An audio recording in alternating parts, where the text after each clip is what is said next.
Hello guys, NABARD mains की आप तैयारी कर रहे हैं। कुछ इंपॉर्टेंट फैक्टर्स जो डिस्क्रिप्टिव इंग्लिश में आपको ध्यान रखने देने योग्य हैं। सबसे पहले आप ये देखिए कि डिस्क्रिप्टिव इंग्लिश आपका 100 मार्क्स को नाबार्ड के मेंस में काफ़ी इंपॉर्टेंट रोल प्ले करने वाला है आपका फाइनल मेंस को क्रैक करने में।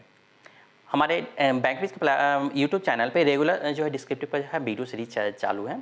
आप रेगुलर वहाँ बैंकविज के यूट्यूब चैनल को आप सब्सक्राइब कर लीजिए, बेल बटन को दबा दीजिए ताकि आपके रेगुलर बेसिस पे डिस्क्रिप्टिव के नोटिफिकेशन आपको मिलते रहे।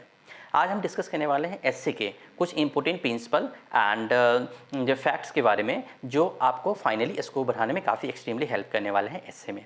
जी हाँ, टोटल डिस्क्रिप्टिव इंग्लिश पेपर जो नाबार्ड का है उसका कंपोजिशन है आपका एसए 3 क्वेश्चन पूछे जाएंगे एज पर नोटिफिकेशन नाबार्ड का 2021।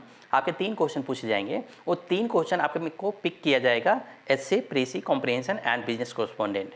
जी हाँ, पहले ऐसा नहीं होता था। पहले अगर 3 क्वेश्चन अगर देने वाले हैं तो 3 ऑप्शन ही अवेलेबल होता, लेकिन अब जो है नोटिफिकेशन में ऐसा मेंशन किया हुआ है essay, precis, comprehension and business correspondent, but the number of question will remain 3, so only 3 question they are going to pick from this 4 areas. Correct. तो यहाँ पे एसए तो डेफिनेटली आपका वहाँ पे रहेगा। और previous year last year SA के जो है 400 वर्ड्स में पूछा गया था।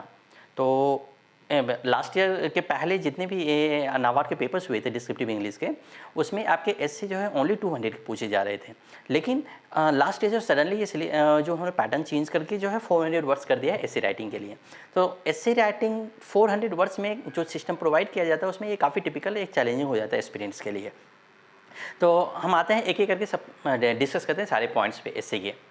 सबसे पहले जब आपको एसए का जो टॉपिक मिलता है एग्जाम में, तो वहाँ पे आपके अराउंड 5 टॉपिक्स, लास्ट ईयर जो है 6 टॉपिक्स दिए गए थे। आइडियली जो है 5 टॉपिक्स के अराउंड जो रहते हैं नाबार्ड में। तो एसए के जो 5 टॉपिक्स उसमें से आपको एक टॉपिक पे लिखना है। हाँ, यहाँ पे आपका मिसकंसेप्शन मत रखिए। एसए जो नाबार्ड होने के कारण से एग्रीकल्चर बैकग्राउंड से ही एसए का टॉपिक्स रहेगा, ऐसा कंपलसरी नहीं है। क्योंकि लास्ट ईयर ये देखा गया है कि सारे एक भी एसए के क्वेश्चन जो है पूछा नहीं गया है एग्रीकल्चर और एग्रीकल्चर रिलेटेड एरिया से। सारे जो क्वेश्चन हैं वो स्टैटिक बाय नेचर थे ऐसे के। हमने प्रीवियस वीडियो में ये सारे डिस्कस किए, आप जाके वहाँ पे देख सकते हैं। तो यहाँ पे आपका क्या है कि जो क्वेश्चन आपको दिया जाएगा अराउंड 5 टॉपिक्स, तो उसमें से आपको एक टॉपिक पिक करना है, उसके ऊपर लिखना है। तो एक मेजर गलती क्या कहते हैं स्टूडेंट्स, टॉपिक के ऐसे का टॉपिक जो है कम्प्लीटली वो पढ़ने के ठीक से वो पढ़ते नहीं हैं, और वो कन्फ्यूजन में जो है जो पूछा गया है उसके अलावा कुछ दूसरी चीज़ लिख देते हैं, दूसरे एरियाज़ को वो कवर कर लेते हैं। तो ऐसा प्रॉब्लम इसलिए होता है, जो एसए का टॉपिक में पूछा गया है क्वेश्चंस में उसको 2 बार पढ़ने की ज़रूरत पड़ती है। अगर आपने 2 बार नहीं पढ़ा तो क्या होता है, कई बार आपके ने पहले से जो पढ़ रखा है उस टॉपिक के बारे में, और वहाँ पे जो टॉपिक उससे रिलेटेड आ गया, तो आपके मन में एक परसेप्शन से बन जाता है हाँ ये पूछा गया है, जबकि वो क्वेश्चन में एक और टर्म मेंशन किया हो तो वो टर्म ने पूरी तरह से डायमेंशन को ही बदल दिया। लेकिन वो एक बार पढ़ने के कारण से, एग्जाम हॉल में प्रेशर के कारण से वो इग्नोर हो जाती है। तो यहाँ पे आपको सिंपली एक ही काम करना है, जो क्वेश्चन आपको ऐसे का रहेगा वो टॉपिक्स जिस पे आप लिखने वाले हैं उसको 2 बार पढ़िए, टॉपिक को 2 बार पढ़िए। अब सेकेंड इंपॉर्टेंट प्रिंसिपल जो है आपका एसए में वो ये कि आपको जितने भी, जैसे ही एसए का टॉपिक आपने लिया, आप अचानक से लिखना शुरू मत कीजिए, क्योंकि अराउंड 90 मिनट्स आपको टाइम मिलना है डिस्क्रिप्टिव इंग्लिश, उसमें से अराउंड आप 30 मिनट टाइम जो डिवोट कर पाएंगे एसए राइटिंग के लिए। तो 30 मिनट्स टाइम आपके पास है एसए लिखने के लिए, तो आप अचानक से एसए को लिखना शुरू मत कीजिए। जी हाँ, एसए का टॉपिक पिक करते ही आप अचानक से लिखना शुरू मत कीजिए। आप 2 से 3 मिनट टाइम स्पेंड कीजिए उसको सोचने में, उस टॉपिक से रिलेटेड आपको जितने भी पॉइंट्स आपके दिमाग में फ्लैश कर रहे हैं, जितने भी आइडियाज़ आपको फ्लैश कर रहे हैं, कॉन्सेप्ट फ्लैश कर रहे हैं, उस सारे को आप जो है आपके जो वहाँ पे रफ सीट मिलेगा, और जब सेल्फ प्रैक्टिस भी कर रहे हैं बैंकविज के प्लेटफॉर्म पे रेगुलर डिस्क्रिप्टिव प्रैक्टिस कराए जा रहे हैं, आप जब सेल्फ प्रैक्टिस करें तो एक रफ सीट पे आप वो मेंशन कर लीजिए। तो जो भी आइडियाज़ आपको आ रहे हैं उसको सेंटेंसेज में नहीं लिखना है, आपको जो है ना वर्ड्स, आई मीन ओनली जो कीवर्ड आपको लिखते चले जाना है। एक बार जब आपने सारे पॉइंट्स जो आपके दिमाग में फ्लैश किए उस टॉपिक से रिलेटेड सबको नोट डाउन कर लिया, उसके बाद वो सारे पॉइंट्स को जो है ऑर्गेनाइज करना शुरू कीजिए, ड्राफ्ट बनाना शुरू कीजिए, that too in points only, sentences में मत कीजिए ऐसा, क्योंकि सेंटेंसेस के लिए आपका टाइम वेस्ट होगा, उसकी रिक्वायरमेंट है नहीं। तो आपको जो है वो पॉइंट में ही जो सबको ऑर्डर में कर लेना है, क्योंकि आपके दिमाग में जो फ्लैश करती है सारे आइडियाज़ वो जो है एक ऑर्डर में फ्लैश करे ऐसा नहीं होता है, वो एट रैंडम सारे आते हैं, तो आपको ऑर्डर में करने की जरूरत है। ठीक है, आपने इसको ऑर्डर में कर लिया, एक कंप्लीट आउटलाइन आपका तैयार हो गया है कीवर्ड के फॉर्म में। अब नेक्स्ट जो आपका इंपॉर्टेंट फैक्टर्स आते हैं एसए राइटिंग में, आप जब भी एसए की प्रैक्टिस करते हैं उसको टाइम लिमिट के अंदर प्रैक्टिस कीजिए। क्योंकि टाइम ही एक बहुत बड़ा चैलेंज होता है 400 वर्ड्स को 30 मिनट्स में लिखना, क्योंकि हमारे डिस्क्रिप्टिव बैंक क्विज के प्लेटफॉर्म पे रेगुलर ऐसे राइटिंग का जो प्रैक्टिस कर रहे हैं स्टूडेंट्स, तो सबसे बड़ा उनका जो मेजर चैलेंज रहता है कि 400 वर्ड्स को गिवन टाइम में जो कंप्लीट करना। तो यहाँ पे आप जब भी प्रैक्टिस करते हैं तो वो टाइम लिमिट के अंदर ही प्रैक्टिस कीजिए, क्योंकि बैंक क्विज के प्लेटफॉर्म पे आपको जो IBPS इंटरफेस प्रोवाइड करने जा रहा है मेंस एग्जाम में नाबार्ड का, वैसे इंटरफेस पे तैयारी करवा रहे हैं। तो आप यहाँ पे बैंक क्विज के प्लेटफॉर्म पे करेंगे तो आपका ये कंसर्न ऑटोमेटिक जो सॉल्व हो जाएंगे कि आपको टाइम लिमिट के अंदर ही प्रैक्टिस करने की जरूरत, जितने भी आप इस चीज़ का प्रैक्टिस करते हैं वो सारा आपको टाइम लिमिट के अंदर करना है। और जो इंटरफेस आपको दिए जा रहे हैं एक्चुअल एग्जाम में, सेम उसी इंटरफेस पर आपको करने की जरूरत पड़ती है ताकि आप कंफर्टेबल हो जाए एक्चुअल एग्जाम में। और नेक्स्ट आपके जो पॉइंट आते हैं ऐसे राइटिंग्स में जो आपको हेल्प करेगा स्कोर बढ़ाने में, वो कि डेली प्रैक्टिस कीजिए। ऐसे राइटिंग का डेली प्रैक्टिस कीजिए। जितने भी टाइम आपके पास लेफ्ट ओवर रह गए मेंस एग्जाम में, अभी डेट तो जैसे ही अनाउंस होंगे, जितने भी टाइम आपके लेफ्ट ओवर बचेंगे उतने आपको जो है रेगुलर बेसिस पे आपको तैयारी करना है, ऐसे का प्रैक्टिस करना है। अब यहाँ पे देखिए दो बातें आती हैं। जो वर्किंग एक्सपीरियंट है, आप में से जो लोग वर्किंग एक्सपीरियंट हैं उनके पास इतना टाइम अवेलेबल नहीं होता है कि वो जो है एवरी डे जो है एक एक सेक्शंस के लिए वो टाइम ज़्यादा रिपोर्ट कर पाए। तो लेकिन जो वर्किंग एक्सपीरियंस रहता है उनको एक्स्ट्रा एडवांटेज मिल जाता है, क्योंकि वो इवन 2 दिन 3 दिनों में भी अगर एक ऐसे लिखते हैं तो उनको ये एडवांटेज मिल जाता है, क्योंकि वर्किंग प्रोफेशनल होने के कारण से आप ऑलरेडी ऑर्गेनाइजेशन में कम्युनिकेशन कर भी रहे हैं रेगुलर, एंड डिफरेंट कम्युनिकेशन आप रिसीव भी कर रहे हैं, इनपुट एंड आउटपुट दोनों हो रही है, जो वो आपको एक इंसाइट देता है ओवर द ईयर्स। जब आप काम कर रहे हैं ऑर्गेनाइजेशन में तो आपको ड्राफ्टिंग और राइटिंग में एक तरह का इंसाइट्स आपको मिल चुकी रहती है। तो इवन आप 2 दिन 3 दिनों में भी अगर एक ऐसे लिखते हैं वो आपको हेल्प कर देगा। लेकिन जो नॉन वर्किंग एक्सपीरियंट है, फुल टाइम प्रिपेयर कर रहे हैं, वो जो है एवरी डे एक ऐसे तो डेली जो है एवरी डे उन्हें प्रैक्टिस करने की जरूरत है। नेक्स्ट पॉइंट जो इंपॉर्टेंट है आपके ऐसे राइटिंग में स्कोर बढ़ाने के लिए, वो है फुल मॉक टेस्ट लेना। जी हाँ, डिस्क्रिप्टिव का जो है आपको टोटल आपके जो 3 से क्वेश्चन आने वाले हैं आउट ऑफ दिस 4, जैसे अभी मैंने प्रीवियसली डिस्कस किया, एसे प्रेसी कॉम्प्रिहेंशन एंड बिजनेस कॉरेस्पोंडेंट। इन चारों में से आपको 3 क्वेश्चन आएंगे। 3 क्वेश्चन में से आपका ये ऐसे राइटिंग तो फिक्स रहेगा, उसके बाद प्रेसी कॉम्प्रिहेंशन एंड लेटर राइटिंग, इनमें से 2 क्वेश्चन आपके रहेंगे, कोई भी वो जंबल करके ले सकते हैं। चांसेस ज़्यादा रहेगा आपका कि प्रेसी एंड कॉम्प्रिहेंशन का रहे। तो अब यहाँ पे आपको क्या करना है कि 90 मिनट जो टाइम दिया गया है वो 90 मिनट्स के का फुल मॉक टेस्ट आपको भी लेना है, क्योंकि यहाँ पे सारे सेक्शंस को मिला के आपको जो कंपोजिट मॉक्स होते हैं उसमें चैलेंज होता है टाइम मैनेज करना। तो आप टाइम टू टाइम जो है फुल मॉक टेस्ट भी लेते रहिए। बैंक क्विज के प्लेटफॉर्म पे फुल मॉक सेक्शन वाइज में S A, precis, comprehension, business correspondent सारे का प्रैक्टिस वहाँ करवाए जा रहे हैं। आपके पेपर भी चेक किए जाते हैं instantly, in same working day जो है आपके पेपर भी चेक कर दिए जाते हैं। आपको इवैल्यूएशन 360 में दिए जाते हैं, वो सारा कुछ आप ट्राई कर सकते हैं। अब इसके अलावा जो है आपका ये है कि जो भी पेपर आप लिखते हैं ऐसे का जो भी आप मॉक टेस्ट अटेम्प्ट कर रहे हैं, वो पेपर इवेलुएट होना बहुत ही ज़रूरी है।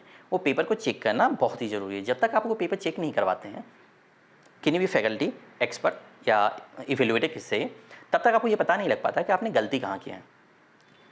आपको क्या करने से आपका स्कोर इंप्रूव होगा, बहुत ही ज़रूरी है।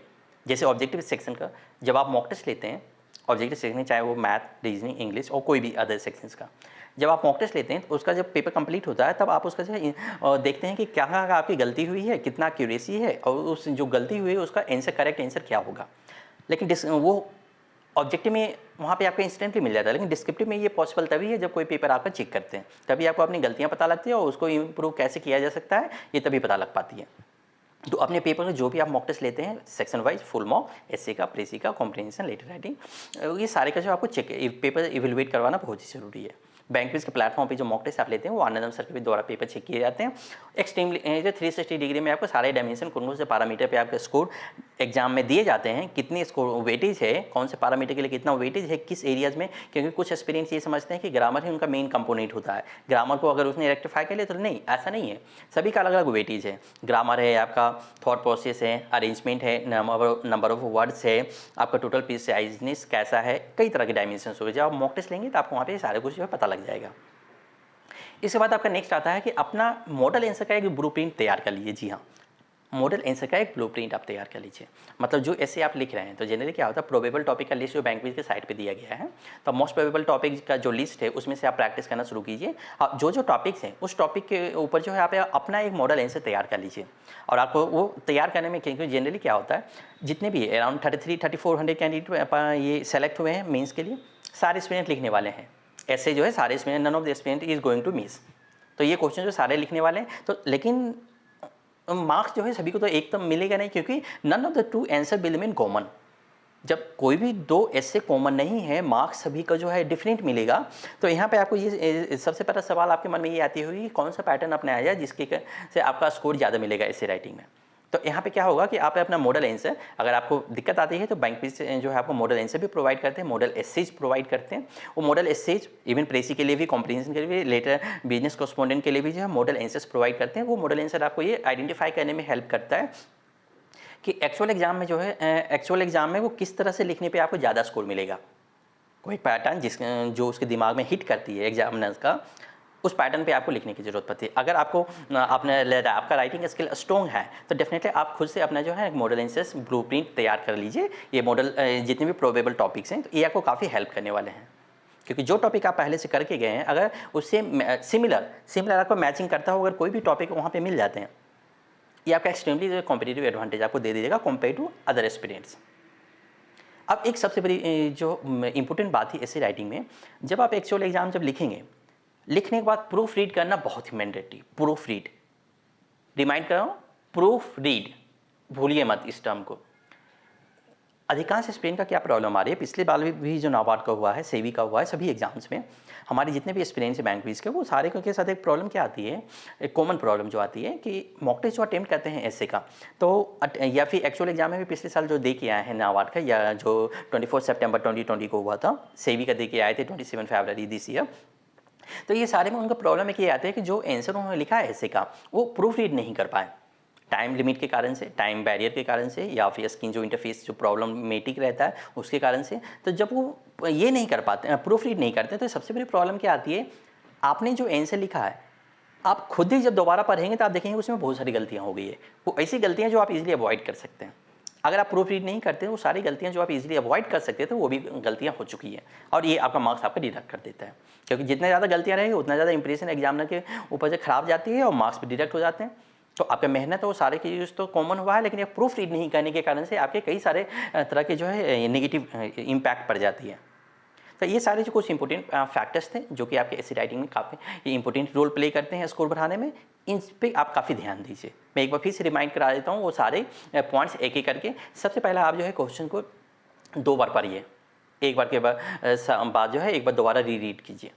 सेकेंड, जितने भी जो भी टॉपिक पे आप लिखने वाले हैं उसके ऊपर जितना भी थॉट आपके आते हैं वो सारे को नोट डाउन करना शुरू कर लीजिए अपने रफ शीट पे।